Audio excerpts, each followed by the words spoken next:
ಆರೋಗ್ಯ ಇಲಾಖೆಯ ಜೊತೆಗೆ ಜನಪ್ರತಿನಿಧಿಗಳು ಕೈಜೋಡಿಸಿದಾಗ ಕೆಲಸ ಕಾರ್ಯಗಳು ಸುಲಭವಾಗುತ್ತದೆ. ಬಂಟ್ವಾಳದಲ್ಲಿ ಮಹಿಳೆಯ ಸೋಂಕು ತಗುಲಿದ ನಿಖರ ಮಾಹಿತಿ ಇನ್ನೂ ತಿಳಿದಿಲ್ಲ. ಜನರು ಎಚ್ಚರಿಕೆ ವಹಿಸುವಂತಹ ಕೆಲಸ ಮಾಡಬೇಕಾಗಿದೆ.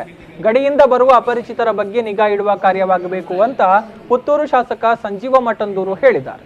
ವಿಟ್ಲ ಮಾದರಿ ಶಾಲೆಯಲ್ಲಿ ಆಶಾ ಕಾರ್ಯಕರ್ತೆಯರಿಗೆ ಹಾಗೂ ಆರೋಗ್ಯ ಇಲಾಖೆಯ ಸಿಬ್ಬಂದಿಗೆ ಸುಮಾರು 84 ಕಿಟ್ಗಳನ್ನು ವಿತರಣೆ ಮಾಡಿ ಸ್ಥಳೀಯ ಆಡಳಿತದ ಜೊತೆಗೆ ಸಭೆ ನಡೆಸಿ ಅವರು ಮಾತನಾಡಿದರು.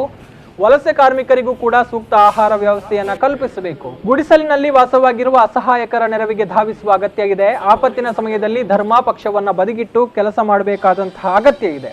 ನೀರಿನ ಸಮಸ್ಯೆಯನ್ನ ಗಮನ ಹರಿಸುವಂತಹ ಕೂಡ ಅನಿವಾರ್ಯತೆ ಇದ್ದು ಪ್ರತಿಯೊಬ್ಬರು ಕೂಡ ಆಹಾರ ಪದ್ಧತಿಯಲ್ಲಿ ಪಥ್ಯವನ್ನು ಇಟ್ಟುಕೊಂಡಾಗ ಜೊತೆಗೆ ಅನಗತ್ಯ ಸುತ್ತಾಟವನ್ನ ಕಡಿಮೆ ಮಾಡಿದಾಗ ಈ ಒಂದು ಕೋವಿಡ್-19ಗೆ ಬ್ರೇಕ್ ಹಾಕಬಹುದು ಅಂತ ಹೇಳಿದ್ರು.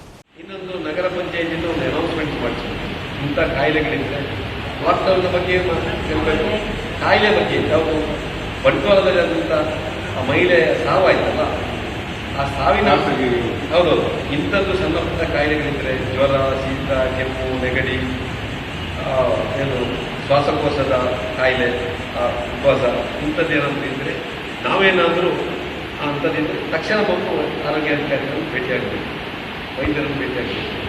ಖಾಸಗಿ ವೈದ್ಯರನ್ನು ಭೇಟಿಯಾಗೋದಲ್ಲ, ನೇರವಾಗಿ ಬಂದು ನಮ್ಮ CSಗೆ ಬರಬೇಕು. ಅವ್ರು ಏನು ಮಾಡಿದ್ರು, ಅಲ್ಲಿ ಅವರು ಖಾಸಗಿ ವೈದ್ಯರಲ್ಲಿಗೆ ಹೋದರು. ಖಾಸಗಿ ವೈದ್ಯರಿಗೋಸ್ಕರ ಅವರು ಮಾಮೂಲು ಜ್ವರ ಅಂತೇಳಿ ಟ್ರೀಟ್ಮೆಂಟ್ ಮಾಡಿದ್ರು.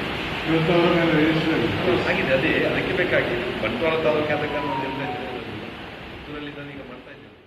ಪಟ್ಟಣ ಪಂಚಾಯತ್ ಅಧ್ಯಕ್ಷೆ ದಮಯಂತಿ, ಉಪಾಧ್ಯಕ್ಷ ಜಯಂತ ನಾಯ್ಕ, ಸ್ಥಾಯಿ ಸಮಿತಿ ಅಧ್ಯಕ್ಷೆ ಉಷಾ ಕೃಷ್ಣಪ್ಪ, ಮುಖ್ಯಾಧಿಕಾರಿ ಮಾಲಿನಿ, ವಿಟ್ಲ ಉಪನಿರೀಕ್ಷಕ ವಿನೋದ್ ಎಸ್ಕೆ, ವಿಟ್ಲ ಸಮುದಾಯ ಆರೋಗ್ಯ ಕೇಂದ್ರದ ಆಡಳಿತ ವೈದ್ಯಾಧಿಕಾರಿ ವೇದಾವತಿ ಬಳ್ಳಾಲ್ ಮತ್ತಿತರರು ಈ ಸಂದರ್ಭದಲ್ಲಿ ಉಪಸ್ಥಿತರಿದ್ದರು.